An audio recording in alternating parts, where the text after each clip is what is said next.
ഇന്നത്തെ നമ്മുടെ ക്ലാസ്സിൽ നമ്മൾ കഴിഞ്ഞ ക്ലാസ്സുകളായിട്ട് എന്തായിരുന്നു പഠിച്ചുകൊണ്ടിരുന്നത്? പാസീവ് വോയിസിനെ കുറിച്ചായിരുന്നു പഠിച്ചുകൊണ്ടിരുന്നത് അല്ലേ? ഇന്ന് നമുക്ക് ഫ്യൂച്ചർ ടെൻസ് ആണ് പഠിക്കേണ്ടത്. നമ്മൾ എന്തൊക്കെ പഠിച്ചു? പ്രസന്റ് ടെൻസ്, പാസ്റ്റ് ടെൻസ് ഒക്കെ എങ്ങനെയാണ് പാസീവ് വോയിസ് ആക്കുന്നതെന്ന് നമ്മൾ പഠിച്ചു. അപ്പം ഇന്ന് നമ്മൾ ഫ്യൂച്ചർ ടെൻസ് ആണ് പഠിക്കാൻ പോകുന്നത്. അപ്പം ഇന്ന് നമ്മൾ ഫ്യൂച്ചർ ടെൻസിൽ എങ്ങനെയാണ് ആക്റ്റീവ് വോയിസ് പാസീവ് വോയിസിലോട്ട് മാറ്റുന്നത് എന്ന് നമുക്ക് നോക്കാം. അപ്പം നമുക്കറിയാം പാസീവ് വോയിസ് ആക്കണമെങ്കിലുള്ള നിയമങ്ങളൊക്കെ നമുക്ക് കൃത്യമായിട്ടും അറിയാം. അപ്പം ആദ്യമായിട്ടാണ് ഈ ക്ലാസ് കാണുന്ന ആരെങ്കിലും ഉണ്ടെങ്കിൽ അവർ തീർച്ചയായിട്ടും പാർട്ട് 1ഉം 2ഉം, അതായത് പ്രസന്റ് ടെൻസിന്റെയും പാസ്റ്റ് ടെൻസും പാസീവ് വോയിസ് എങ്ങനെയാണ് ആക്കുന്നതെന്ന് ഞാൻ പറഞ്ഞിട്ടുണ്ട്. അത് നിങ്ങൾ കാണണം. അപ്പോൾ എങ്ങനെയാണ് ഫ്യൂച്ചർ ടെൻസ്? ഫ്യൂച്ചർ ടെൻസിൽ എങ്ങനെയാണ്? സിമ്പിൾ ഫ്യൂച്ചർ ടെൻസ് നമുക്കറിയാം, സബ്ജക്റ്റും വിൽ അല്ലെങ്കിൽ ഷോളുമാണ് ഉപയോഗിക്കുന്നതെന്ന് നമുക്ക് അറിയാം അല്ലേ? അങ്ങനെയാണ് നമ്മൾ ഫ്യൂച്ചർ ടെൻസിൽ, സിമ്പിൾ ഫ്യൂച്ചർ ടെൻസിൽ സെന്റൻസ് ഉണ്ടാക്കുന്നത് എന്ന് നമുക്കറിയാം. അപ്പോൾ ഇപ്പോൾ നിങ്ങൾ ഈ സെന്റൻസ് നോക്കിക്കോളൂ. എങ്ങനെയാണ്? Ravi will show the cinema. Ravi will show the cinema. കാര്യം നമുക്കറിയാം ഫ്യൂച്ചർ ടെൻസ് ആയതുകൊണ്ട് എന്താണെങ്കിലും വില്ലുണ്ട്, വെർബ് V1ലാണ് വരേണ്ടത്. അപ്പൊ എന്താണ് ഇത്? ആക്റ്റീവ് വോയിസ് ആണെന്ന് നമുക്ക് മനസ്സിലായി. കാര്യം എന്താ? സബ്ജക്റ്റ്, വില്ല്, വെർബ് എന്നുള്ളൊരു ഫോമിലാണ് വന്നിരിക്കുന്നത്. അത് ആക്റ്റീവ് വോയിസ് ആണ്. അപ്പൊ ഇതിനെ നമുക്ക് പാസീവ് വോയിസ് ആക്കണമെങ്കിൽ നമുക്ക് ആദ്യം എന്ത് വേണം? ഒബ്ജക്റ്റ് വേണം. രണ്ടാമത് നമുക്ക് എന്ത് വേണം? ഇതിലെ ഒബ്ജക്റ്റ് ഏതാണ്? ഞാനിപ്പോൾ എഴുതിയേക്കുന്നത് രവി വിൽ ഷോ ദ സിനിമയിലെ ഒബ്ജക്റ്റ് എന്താണ്? ദ സിനിമ എന്നുള്ളതാണ് ഈ ഒബ്ജക്റ്റ്. ഇനി നമുക്ക് എന്തു വേണം? ഇവിടെ ഒരു ബിയുടെ ഫോം വേണം. അപ്പോൾ വില്ലാണ്, വിൽ ബി വേണം. അപ്പൊ ദ സിനിമ വിൽ ബി എന്നായി. പിന്നെ വേർബ് എങ്ങനെയാണ്? പാസീവ് വോയിസിൽ വേർബ് എല്ലാം V3 ഫോമിലാണ്. അപ്പൊ ഷോ എന്തായി മാറും? ഷോൺ എന്നായി മാറും. അതാണ് V3 ഫോം. പിന്നെ ആരാണ് ഇനി കാണിക്കുന്നത്? ബൈ രവി. രവിന്റെ പേര് രവിയായി തന്നെ എഴുതണം. ഇതൊക്കെ എന്തുകൊണ്ട് ഇങ്ങനെ വന്നു എന്നുള്ളത് ആദ്യം കേൾക്കുന്നവർക്ക് മനസ്സിലാകില്ല. പക്ഷെ ഞാൻ വീണ്ടും പറയാണ്, നിങ്ങൾ പാർട്ട് 1ഉം 2ഉം കേട്ടിട്ട് ഇത് കേൾക്കുകയാണെങ്കിൽ വളരെ കൃത്യമായിട്ട് മനസ്സിലാവും. അപ്പൊ നമുക്ക് Ravi will show the cinema, അത് ആക്റ്റീവ് വോയിസ് ആണ്. അത് പാസീവ് വോയിസിലോട്ട് മാറുമ്പോൾ എങ്ങനെ മാറും? The cinema will be shown. ആവശ്യമുണ്ടെങ്കിൽ എഴുതുക. എന്തെന്ന് എഴുതുക? ബൈ രവി. രവിയാൽ കാണിക്കപ്പെട്ടു എന്ന് എഴുതുക. ഇപ്പൊ നമുക്ക് സിമ്പിൾ പ്രസന്റ് അല്ല സിമ്പിൾ ഫ്യൂച്ചർ ടെൻസിൽ ആക്റ്റീവ് വോയിസ് എങ്ങനെയാ പാസീവ് വോയിസിലോട്ട് മാറുന്നതെന്ന് മനസ്സിലായില്ലേ നിങ്ങൾക്ക്? ആക്റ്റീവ് വോയിസ് പാസീവിലോട്ട് മാറ്റാൻ അതിന്റെ ഫോം അറിഞ്ഞാൽ മാത്രം മതി. നമുക്ക് ആക്റ്റീവ് വോയിസിനെ പാസീവ് വോയിസിലോട്ട് മാറ്റാൻ പറ്റും. പിന്നെ നമ്മൾ ഓർക്കേണ്ട ഒരു കാര്യം, ബൈ സബ്ജക്റ്റ്, അതാ എന്താണ് ആവശ്യമുണ്ടെങ്കിൽ മാത്രം കൊടുക്കുക. പിന്നെ എന്താണ്? പാസീവ് വോയിസ് ആക്കണമെങ്കിൽ അവിടെ എന്താണെങ്കിലും ഒരു ബിയുടെ ഫോം വേണം. പിന്നെ എന്താണ്? വെർബ് V3 ആയിരിക്കണം. ഒരു ലൈറ്റിന്റെ ഒരു ചെറിയ പ്രശ്നമുണ്ട്. കാര്യം ഞാനിത് ഒരു വിൻഡോയുടെ അടുത്താണ് ഇരിക്കുന്നത്. അപ്പം അവിടെ പുറത്തുനിന്ന് വരുന്ന ലൈറ്റിന്റെ പ്രശ്നമുണ്ട് കേട്ടോ. നിങ്ങളൊന്ന് അഡ്ജസ്റ്റ് ചെയ്യുക. ഇനി നമുക്ക് future perfect tense. Future perfect ടെൻസിന്റെ ഫോം എങ്ങനെയായിരുന്നു? വിൽ ഹാവ് വേണം അല്ലേ? നമുക്ക് ഫ്യൂച്ചർ പെർഫെക്റ്റ് ടെൻസിൽ നമുക്ക് എഴുതണമെങ്കിൽ വിൽ ഹാവ് വന്നതുകൊണ്ട് വെർബ് V3യിലാണ്. ഹാസ് ഹാവും വന്നാൽ V3യിലാണ്. വിൽ ഹാവ് എന്ന് പറഞ്ഞാൽ ഉണ്ടാകും എന്നാണ് അർത്ഥം. നമ്മുടെ ടെൻസിന്റെ ക്ലാസ് കൃത്യമായി കേൾക്കുക. ഞാൻ ഈ പാസീവ് വോയിസ് എടുക്കാൻ തുടങ്ങിയപ്പോഴേ നിങ്ങളോട് ഞാൻ പറഞ്ഞിട്ടുണ്ടായിരുന്നു, ടെൻസ് അറിയാതെ ഒരിക്കലും പാസീവ് വോയിസ് പഠിക്കാൻ നിൽക്കരുത്. ടെൻസ് വളരെ കൃത്യമായിരിക്കണം. എങ്കിൽ മാത്രമേ നമുക്ക് പാസീവ് വോയിസ് മനസ്സിലാവത്തുള്ളൂ.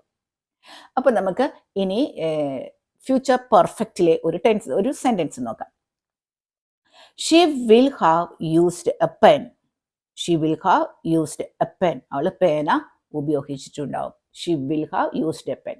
അപ്പൊ ഇത് ഷീ വന്നു, വിൽ ഹാവ് വന്നു, യൂസ്ഡ് വന്നു. അപ്പൊ നമുക്ക് മനസ്സിലായി ഇത് ആക്റ്റീവ് വോയിസ് ആണ്. ഇതിനെ നമ്മൾ ഇനി പാസീവ് വോയിസിലോട്ട് കൊടുക്കണം. ഇവിടെ അവൾക്കാണ് പ്രാധാന്യം വന്നിരിക്കുന്നത്, ഒബ്ജക്റ്റിനല്ല പ്രാധാന്യം വന്നിരിക്കുന്നത്. അപ്പൊ നമുക്കിത് പാസീവ് വോയിസിലോട്ട് ആക്കണമെങ്കിൽ ആദ്യം ഒബ്ജക്റ്റ് വേണം. ഇതിലെ ഒബ്ജക്റ്റ് എന്താണ്? എ പെൻ ആണ് ഇതിലെ ഒബ്ജക്റ്റ്. അപ്പൊ നമ്മൾ എ പെൻ എടുത്തു. ഇനി നമുക്ക് എന്ത് വേണം? വിൽ ഹാവ് ആണ്. ബിയുടെ ഒരു ഫോം അവിടെ വരണം. എന്ത് വേണം ഇനി? വിൽ ഹാവ് ബീൻ എന്ന് നമ്മൾ അവിടെ ചേർത്തു. Will have been. പാസീവ് വോയിസിൽ വെർബ് എപ്പോഴും എങ്ങനെയാണ്? V3യിലാണ് used. A pen will have been used. ആരാണ്? ബൈ. ഷീ എന്തായി മാറും? ഹർ ആയി മാറും. അപ്പൊ എങ്ങനെ മാറി? ഒബ്ജക്റ്റ് കൊടുത്തു, വിൽ ഹാവ് ബീൻ കൊടുത്തു, വെർബ് 3 കൊടുത്തു. അപ്പൊ എങ്ങനെ മാറി? A pen will have been used. ഇനി ബൈ ഷീ എന്തായി മാറും? ബൈ ഹർ ആയി മാറും. അപ്പൊ നിങ്ങൾക്ക് മനസ്സിലായല്ലോ, നമ്മുടെ ഇതോട് കൂടിയിട്ട് ടെൻസസ് എല്ലാം തന്നെ ആക്റ്റീവ് വോയിസ് പാസീവ് വോയിസിലോട്ട് ആക്കുന്നത് നമ്മൾ പഠിച്ചു കഴിഞ്ഞു. ഞാനിപ്പോൾ നമ്മുടെ ഒരു സ്ക്രീനിൽ ഇതിൻ്റെ ഫോമാറ്റ് എല്ലാം കൂടെ ഒന്നിച്ച് ഇപ്പോൾ ഇവിടെ നിങ്ങളെ എഴുതി കാണിക്കാം.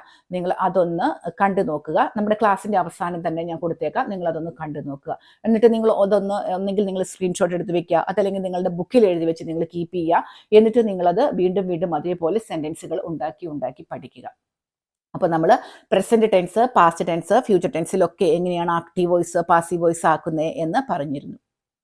അപ്പോൾ നിങ്ങൾക്കിത് വളരെ കൃത്യമായി മനസ്സിലായല്ലോ. പാസീവ് വോയിസ് ആണെങ്കിൽ എന്താണ്, അവിടെ ഒബ്ജക്റ്റിനാണ് പ്രാധാന്യം. ആക്റ്റീവ് വോയിസ് ആണെങ്കിൽ എന്താണ്, അവിടെ സബ്ജക്റ്റിനാണ് പ്രാധാന്യം. പാസീവ് വോയിസിൽ എപ്പോഴും എന്താണ്, വെർബ് V3യിലാണ്. ആക്റ്റീവ് വോയിസ് ടെൻസ് അനുസരിച്ച് മാറിക്കൊണ്ടിരിക്കും. ഇനി എന്താണ്, പാസീവ് വോയിസ് ആണോ എന്ന് ഒരു സെന്റൻസ് തിരിച്ചറിയുന്നത് എങ്ങനെയാണ്, അവിടെ ഒരു ബിയുടെ ഒരു ഫോമും ഉണ്ടാവും, പിന്നെ എന്തുണ്ടാവും, വെർബ് V3 പാസ്റ്റ് പാർട്ടിസിപ്പിൾ ഫോമിലുമായിരിക്കും നിൽക്കുക. ഇനി ഏറ്റവും പ്രധാനപ്പെട്ട ഒരു കാര്യം കൂടെ ഞാൻ നിങ്ങളോട് പറയാൻ പോവുകയാണ്. എന്താണെന്നോ, പാസീവ് വോയിസിനെ ഇൻട്രാൻസിറ്റീവ് വേർബ് നമുക്കൊരിക്കലും പാസീവ് വോയിസ് ആക്കി മാറ്റാൻ പറ്റത്തില്ല. എന്താണ് ഇൻട്രാൻസിറ്റീവ് വേർബ്? ഇനിയിപ്പോൾ അതെന്താണ്, ഇൻട്രാൻസിറ്റീവ് വേർബ് എന്താണെന്നും ട്രാൻസിറ്റീവ് വേർബ് എന്താണെന്നും ഞാൻ പറഞ്ഞിട്ടുണ്ട്. ആ ക്ലാസ് നിങ്ങൾക്ക് നോക്കുക.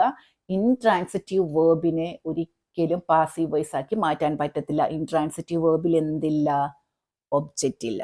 പാസീവ് വോയിസ് ആക്കി മാറ്റണമെങ്കിൽ നമുക്ക് എന്ത് വേണം, ഒബ്ജക്റ്റ് വേണം. നിങ്ങൾ ശ്രദ്ധിച്ചിരിക്കണം. പക്ഷേ ഇൻട്രാൻസിറ്റീവ് വേർബിൽ ഒബ്ജക്റ്റ് ഇല്ല. ഒബ്ജക്റ്റ് ഇല്ലാത്തതിനെയാണ് നമ്മൾ ഇൻട്രാൻസിറ്റീവ് വേർബ് എന്ന് പറയുന്നത്. ഇനി ഇപ്പൊ നിങ്ങൾ ചിന്തിക്കും, അപ്പോൾ ഇതിൽ ഒബ്ജക്റ്റ് ഉണ്ടോ ഒബ്ജക്റ്റ് ഇല്ലയോ എന്ന് എങ്ങനെയാണ് തിരിച്ചറിയുന്നത്, തിരിച്ചറിഞ്ഞില്ലെങ്കിൽ ഇത് തെറ്റിപ്പോവത്തില്ലേ എന്ന് നിങ്ങൾ ചിന്തിക്കും. ഞാൻ വളരെ കൃത്യമായിട്ട് ഇപ്പോൾ ഇവിടെ ലിങ്ക് വരും, ട്രാൻസിറ്റീവ് വേർബ് എന്താണെന്നും ഇൻട്രാൻസിറ്റീവ് വേർബ് എന്താണെന്നുമുള്ള ലിങ്ക് ഇപ്പോൾ ഇവിടെ വരും. നിങ്ങളത് വളരെ കൃത്യമായി കേൾക്കുക, മനസ്സിലാക്കുക. അവരോട് 2 ചോദ്യം, നമ്മൾ കിട്ടുന്ന സെന്റൻസിനോട് 2 ചോദ്യം ചോദിക്കാനുണ്ട്. ആ ചോദ്യത്തിന് ആൻസർ ഉണ്ടെങ്കിൽ ട്രാൻസിറ്റീവ് ആണെന്നും ഇൻട്രാൻസിറ്റീവ് ആണെന്നും ഒക്കെ പറഞ്ഞിട്ടുള്ള വളരെ കൃത്യമായിട്ടുള്ള ക്ലാസ് ഞാൻ നിങ്ങൾക്ക് എടുത്തു തന്നിട്ടുണ്ട്. അത് നിങ്ങൾ കാണുക. അപ്പോൾ നിങ്ങൾക്ക് മനസ്സിലാവും ഇവ തമ്മിലുള്ള വ്യത്യാസം എന്താണെന്ന്. അപ്പൊ നിങ്ങൾ ഓർക്കുക, ഇൻട്രാൻസിറ്റീവ് വേർബ് നമുക്ക് ഒരിക്കലും എന്താക്കി മാറ്റാൻ പറ്റത്തില്ല, പാസീവ് വോയിസ് ആക്കി മാറ്റാൻ പറ്റത്തില്ല. അപ്പൊ നിങ്ങൾക്ക് മനസ്സിലായല്ലോ. ഇതൊരു സ്വകാര്യമായിട്ട് നിങ്ങൾ സൂക്ഷിച്ചോളൂട്ട്. ഓക്കെ, അപ്പൊ നമ്മൾ ഇന്ന് നമ്മുടെ ക്ലാസ് ഇവിടെ പൂർണ്ണമാവുകയാണ്. വളരെ ചെറിയൊരു ക്ലാസ് ആയിരുന്നു അല്ലേ. അപ്പൊ ഞാൻ കഴിഞ്ഞ ക്ലാസ്സിൽ നിങ്ങൾക്ക് ഒരു നെഗറ്റീവ് സെന്റൻസ് പാസീവ് വോയിസ് ആക്കാൻ തന്നിട്ടുണ്ടായിരുന്നു. അതിന്റെ ഷോർട്സ് ഞാൻ ക്രിയേറ്റ് ചെയ്തിട്ടുണ്ട്. അപ്പൊ നിങ്ങൾ അതും ഒന്ന് പബ്ലിഷ് ചെയ്തിട്ടുണ്ട്. അതൊന്ന് കണ്ടു നോക്കൂ, അതിന്റെ ആൻസർ എങ്ങനെ വന്നു എന്നുള്ളത്. അപ്പം നിങ്ങൾക്ക് മനസ്സിലായല്ലോ. നമ്മുടെ കോഴ്സുകളെ കുറിച്ച് അറിയാൻ ഞാൻ വാട്സപ്പ് നമ്പറും കൊടുത്തിട്ടുണ്ട്, നിങ്ങൾക്ക് കോൺടാക്റ്റ് ചെയ്യാവുന്നതാണ്. അതേപോലെ നിങ്ങൾക്ക് സംസാരിച്ച് പഠിക്കാൻ പേഴ്സണൽ ക്ലാസ്സുകൾക്ക് വേണ്ടിയും അതിൽ നിങ്ങൾക്ക് കോൺടാക്റ്റ് ചെയ്യാവുന്നതാണ്. അപ്പം നമ്മുടെ പാസീവ് വോയിസിലെ ടെൻസസ് സംബന്ധിച്ചു. ഇനി നമുക്ക് ഓക്സിലറി വെച്ചിട്ട് എങ്ങനെയാണ് ക്വസ്റ്റ്യൻസ് ഉള്ള സെന്റൻസ് എങ്ങനെയാണ് പാസീവ് വോയിസിലോട്ട് മാറ്റുന്നത് എന്നൊക്കെ നമുക്ക് നോക്കാം. അതേപോലെ തന്നെ കഴിഞ്ഞ ഒരു ദിവസം എനിക്ക് കുറേ ദിവസങ്ങളായിട്ട് ഫോൺ വരുന്നുണ്ടായിരുന്നു, ഓരോരുത്തർ വിളിക്കുന്നുണ്ടായിരുന്നു. അപ്പോൾ കഴിഞ്ഞ ഒരു ദിവസം ഒരാൾ എന്നെ വിളിച്ചിട്ട് പറഞ്ഞു, മേഡം മലയാളം സെൻറ്റൻസ് ട്രാൻസ്ലേറ്റ് ചെയ്യുന്ന ഇംഗ്ലീഷിലോട്ട് ട്രാൻസ്ലേറ്റ് ചെയ്യുന്ന സ്ട്രക്ചറിൽ എടുത്ത ക്ലാസ്, അതായത് നമ്മുടെ റൈറ്റിംഗ് ക്ലാസ്സുകൾ അവർക്ക് വളരെയധികം പ്രയോജനപ്പെടുന്നുണ്ടായിരുന്നു, എന്തുകൊണ്ട് അത് നിർത്തി എന്നൊക്കെ ചോദിച്ചു. അത് 1-2 പേരല്ല, ഒരുപാട് പേര് എന്നെ വിളിച്ച് ചോദിക്കുന്നുണ്ടായിരുന്നു. അപ്പം ഞാൻ നിർത്തിയതിൻ്റെ കാര്യം മറ്റൊന്നുമല്ല, നിങ്ങൾക്കതൊക്കെ മനസ്സിലായി എന്നുള്ളൊരു ധാരണയിലാണ് ഞാൻ നിർത്തിയത്. നിങ്ങൾക്ക് മനസ്സിലായി, ഇനി അത് വേണ്ട എന്ന് ചിന്തിച്ചിട്ടാണ് ഞാനത് നിർത്തിയത്. ഇനിയും അങ്ങനത്തെ ക്ലാസ്സുകൾ വേണമെന്ന് താല്പര്യമുള്ളവർക്ക് നമ്മുടെ കമൻറ്റ് ബോക്സിൽ കമൻ്റ് ആയിട്ട് പറയാവുന്നതാണ്. നമ്മുടെ ആ ക്ലാസ്സുകൾ കണ്ടിട്ടില്ല എങ്കിൽ ഞാൻ കാർഡ്സ് ആയിട്ട് എൻ്റെ ഈ വീഡിയോയുടെ താഴെ നിങ്ങൾ നോക്കൂ, കുറച്ച് പ്ലേലിസ്റ്റ് ഞാൻ കൊടുക്കാം, നിങ്ങളത് കണ്ടു നോക്കൂ. എന്നിട്ട് നിങ്ങൾ അഭിപ്രായം പറയൂ, അങ്ങനത്തെ ക്ലാസ്സുകൾ വേണോ വേണ്ടയോ എന്ന്. വേണമെങ്കിൽ ഞാൻ ഇനിയും നിങ്ങൾക്ക് അങ്ങനത്തെ ക്ലാസ്സുകൾ ഇട്ട് തരുന്നതാണ്. കാര്യം നിങ്ങൾക്ക് എഴുതാൻ പഠിക്കുന്നുണ്ട്, എഴുതാൻ ഇപ്പോൾ അറിയാം എന്നൊക്കെ പറഞ്ഞിട്ട് കുറേ പേരെന്നെ ഫോണിൽ വിളിച്ചിട്ട് പറഞ്ഞിട്ടുണ്ടായിരുന്നു. അപ്പോൾ അവരെയൊക്കെ മാനിച്ചുകൊണ്ട് തന്നെയാണ് ഞാനിപ്പോൾ പറയുന്നത്. നിങ്ങൾക്ക് താല്പര്യം വേണം, ഇനി അങ്ങനത്തെ ക്ലാസ്സുകൾ വേണമെന്ന് ആഗ്രഹിക്കുന്നവരുണ്ടെങ്കിൽ നിങ്ങൾക്ക് കമൻറ്റ് ബോക്സിൽ പറയാവുന്നതാണ് കേട്ടോ. എപ്പോഴും എന്താണ്, നിങ്ങൾക്കാണ് പ്രാധാന്യം, നിങ്ങൾ പറയുന്ന ക്ലാസ്സുകൾക്കാണ് എപ്പോഴും പ്രാധാന്യം, നിങ്ങൾക്കാണ് മുൻതൂക്കം, എൻ്റെ ഇഷ്ടത്തിനല്ല. നിങ്ങൾ എന്ത് പറയുന്നു, പാസീവ് വോയിസ് കുറേ നാളുകളായിട്ട് ചോദിക്കുന്നതായിരുന്നു ആൾക്കാർ. അപ്പോൾ അത് ഏറ്റവും സിമ്പിളായിട്ട് നിങ്ങളിലോട്ട് എങ്ങനെ എത്തിക്കാൻ പറ്റുമെന്നതിനെ കുറിച്ചായിരുന്നു ഞാൻ ഇങ്ങനെ ഇരുന്നത്. അതേപോലെ നിങ്ങൾ ചോദിക്കുന്നത്, കാര്യം നിങ്ങളാണ് എൻ്റെ എല്ലാം, നിങ്ങൾ പറയുന്നതനുസരിച്ചാണ് ഞാൻ ഓരോ ക്ലാസ്സുകൾ നിങ്ങൾക്ക് തരുന്നത്. അപ്പോൾ നമ്മൾ അടുത്ത ദിവസങ്ങളിലൊക്കെ ആയിട്ട് ഇനി നമുക്ക് കുറച്ച് സെൻറ്റൻസുകൾ, മലയാള സെൻറ്റൻസ് ഇംഗ്ലീഷിലോട്ട് ട്രാൻസ്ലേറ്റ് ചെയ്ത് പഠിക്കാം. കുറച്ചും കൂടെ നമുക്ക് പഠിക്കാം. ഇനി നിങ്ങൾക്ക് മനസ്സിലാവാത്തവരുണ്ടെങ്കിൽ കുറച്ചും കൂടെ നമുക്ക് പഠിക്കാം. അപ്പോൾ ഇന്നത്തെ ക്ലാസ്സും ഇവിടെ പൂർണ്ണമാവുകയാണ്. അടുത്ത ദിവസം അടുത്ത ക്ലാസ്സുമായി കാണുന്നത് വരെ എല്ലാവരോടും നന്ദി പറയുന്നു.